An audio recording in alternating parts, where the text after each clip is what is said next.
Morning all. Day 7 of week 14 of Arabanagoge. On a bit of a woodland wander this morning. And I had a pretty good day yesterday. With my time I wasn't working. I mean, working's alright. I had a pretty pleasant shift. It all ended at the right time, which if you wash dishes, that's all you can ask for. Wasn't too onerous. Did a bit of reading, found out about a few things, that sort of stuff. So yes. Got another same sort of length shift today and tomorrow as well, which is good.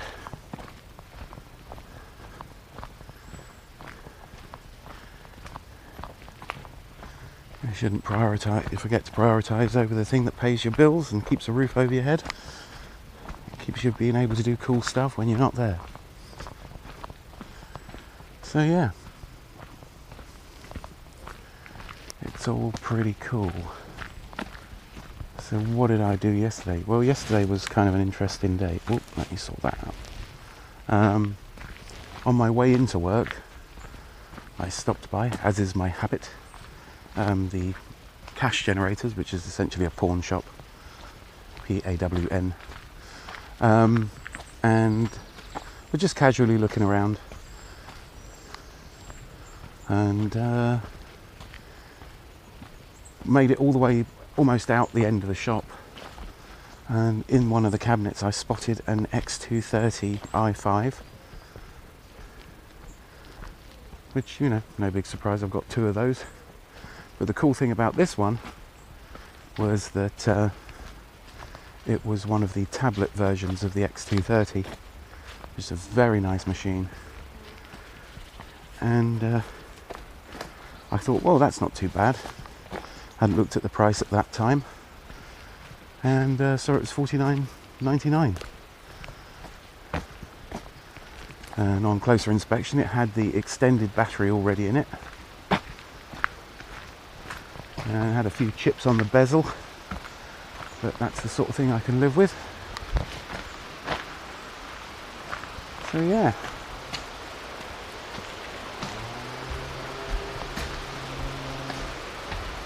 So I bought it. So yeah, I've given into my addiction for Lenovo ThinkPads and bought another one. Because, you know, let's have a look. Still pretty busy in the river, but calming down, and we're scheduled to get some more rain.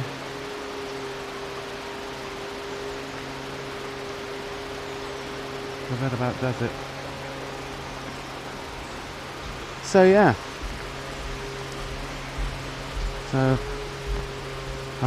because I've purchased quite a few computers in there, I think I've purchased about 4 or 5 ThinkPads in there since I've been working at this new job in the last couple of years, and a ThinkStation.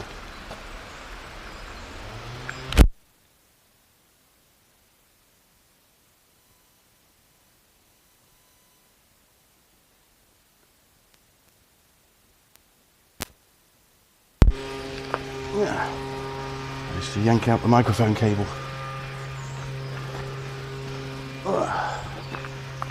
So yeah, but the cool thing about it being a tablet conversion is that it's not something that I would normally have paid a huge amount of attention to, or being a feature I would normally seek out at an inflated price. It's not a feature I pay more for, let me put it like that. But because it's the tablet version, it's got a big old 12-inch touchscreen, which essentially turns that machine into quite a useful graphics tablet.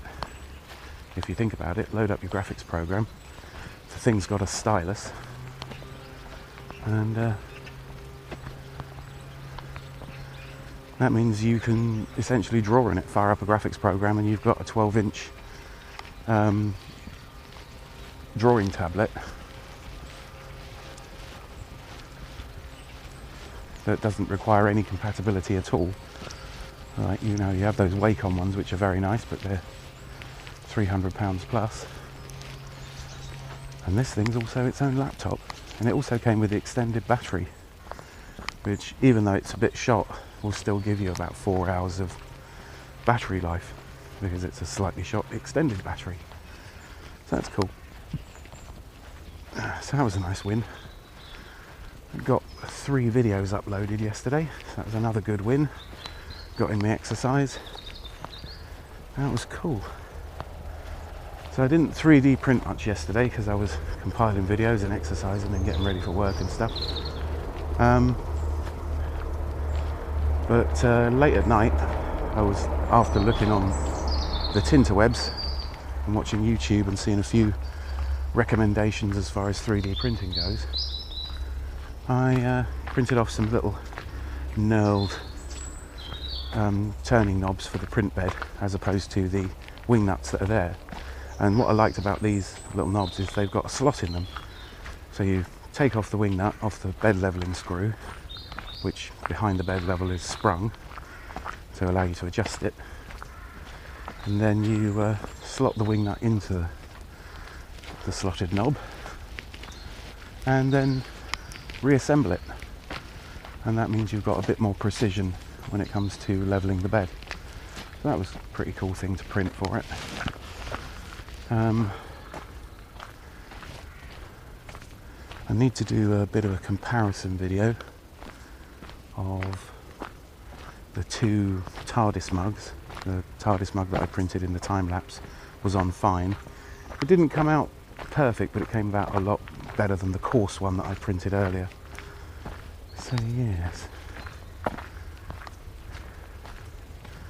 that could be a good thing to have done. Yeah. Well, there'll be a, I mean, I am doing like a bit of a 3D printing diary while I'm doing these, because it's the newest thing. But I think I'm really into that whole, hey, now I don't have to buy stuff as much. I can buy the raw materials, and that's a very different feeling, having a machine that can just churn out stuff for you. It's a pretty interesting situation to be in, where you go, oh, I need a thing, and as long as that thing falls within the strength of the material that you're printing in, and you can, and, you know, and at the moment for me, that it doesn't really require a huge amount of detail until I get the settings right, I can just run it off. You know, I needed some reinforcing plates to make the desk rigid. I just printed some off, but if I need some more, I've already got that set up, because I had to change the initial design because I wanted them bigger and chunkier, so that I could be absolutely sure that it would hold. So, and I may need a bunch more, but if I need more, I can print more. It's pretty interesting. Yeah. So it's that, it's kind of the whole Gandhi's spinning wheel, where, you know, the first steps towards independence are always economic.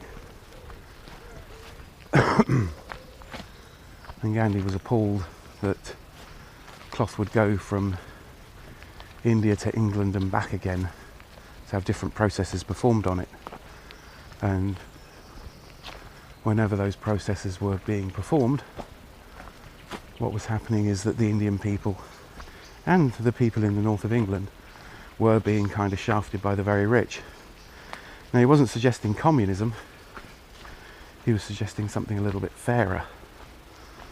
And he famously claimed that the mill workers in Birmingham and Leeds and Manchester were just as oppressed by the wealthy English people as the Indian people were being oppressed by the wealthy English people.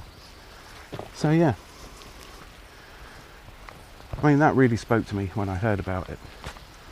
I thought, you know, that's not something they teach at school, where they, like, They don't really teach about the Black Panthers at school. They don't take time out to say, but there were some people that tried to change things for the better and tried to create a stable kind of freedom for their people. I mean, if you just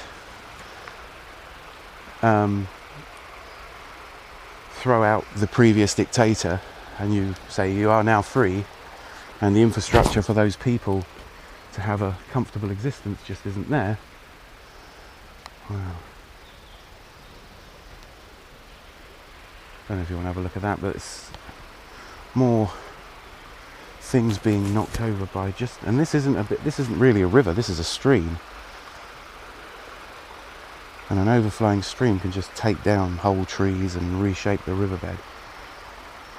That looks very different over there now. You can even see the steps where the water's cut into the beach.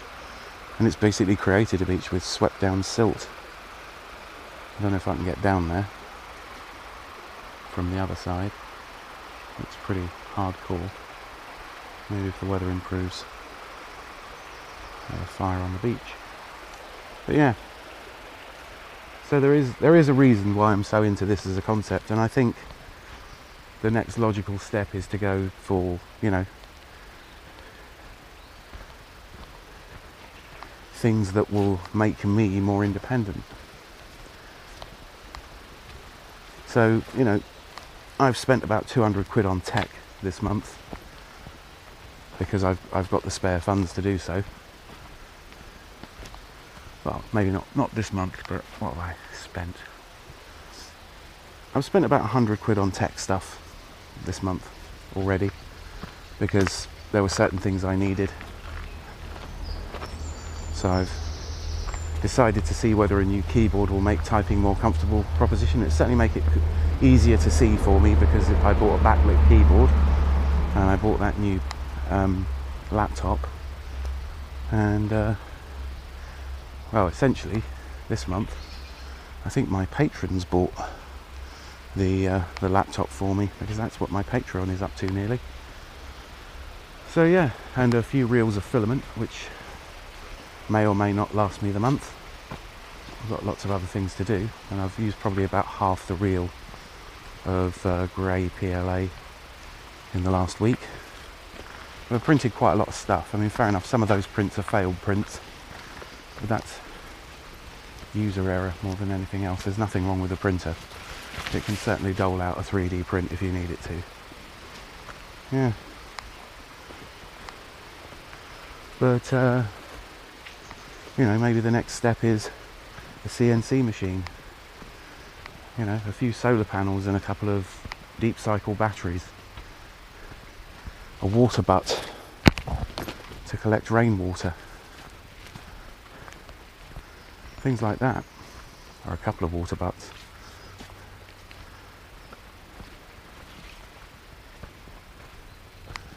You know, a more inline stores system.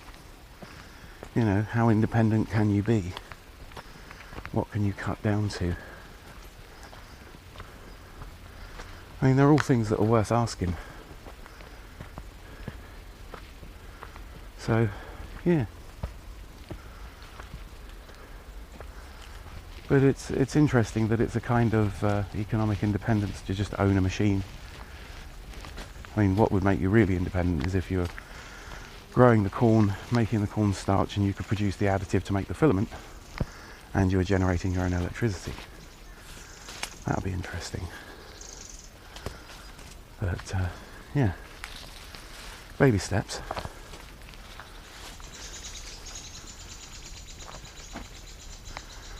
But I think one of the more interesting things I've learned over the past couple of weeks, I mean, learning how to use a 3D printer is kind of just like an acquisition of skill. You know, learning something from manuals and other people's experiences. The interesting thing is that outside of people in the Rangers Discord channel and people I would normally talk to,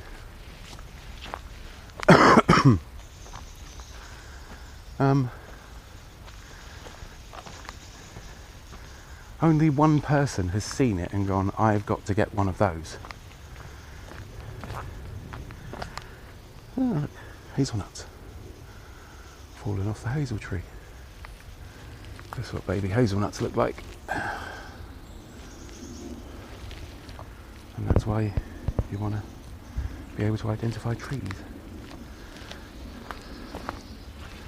So yeah, one person said, that sounds like a good thing to get.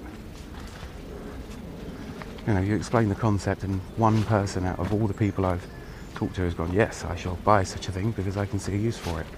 Maybe two.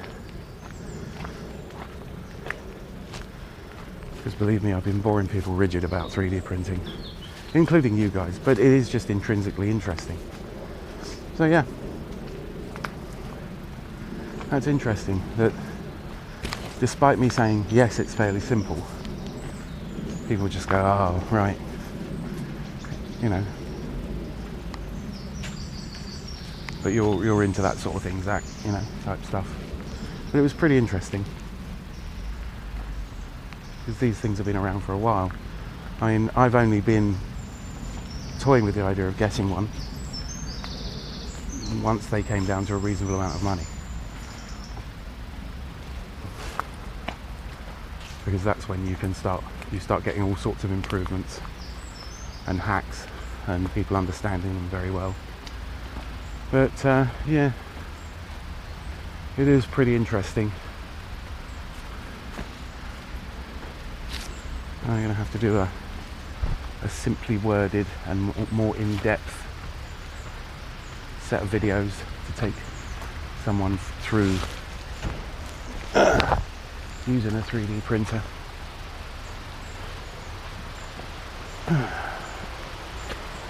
You know, in plain language. I hate it when people muck about or don't deliver the goods on a YouTube video in simple, straightforward language. So I might do a video on unboxing to first print, but I think it's going to take a couple of weeks yet before I'm fully au fait with things and can print out high detail prints. So yeah, that's where we're at the moment.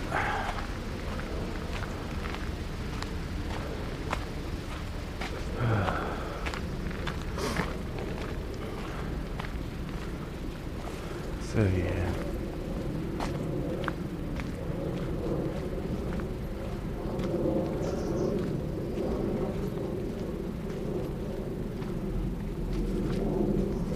It's just a case of, you know, keep your eyes open out there. You know. But it's definitely the being open to an opportunity. And maybe you have to wait around for that opportunity to hit, or an opportunity along those lines to hit. But yeah, set your mind to open to ideas. You don't have to say yes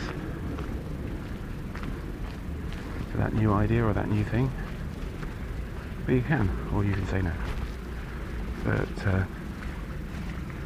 yeah, it's getting pretty interesting. I'm hoping to do some much more interesting stuff in the coming months. But yeah, do cool stuff. That's what we should all be doing.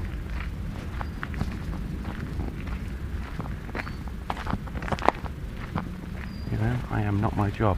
I mean, some of the people in the Rangers thing actually have interesting jobs, and you know, I'm impressed by that. I've never managed to find an interesting job. I've never been qualified. I have no direction, really, as far as a career goes, because even when I worked in fields that sounded good, it was tremendously tedious. But that's the nature of work. If it was fun, they wouldn't pay you to do it.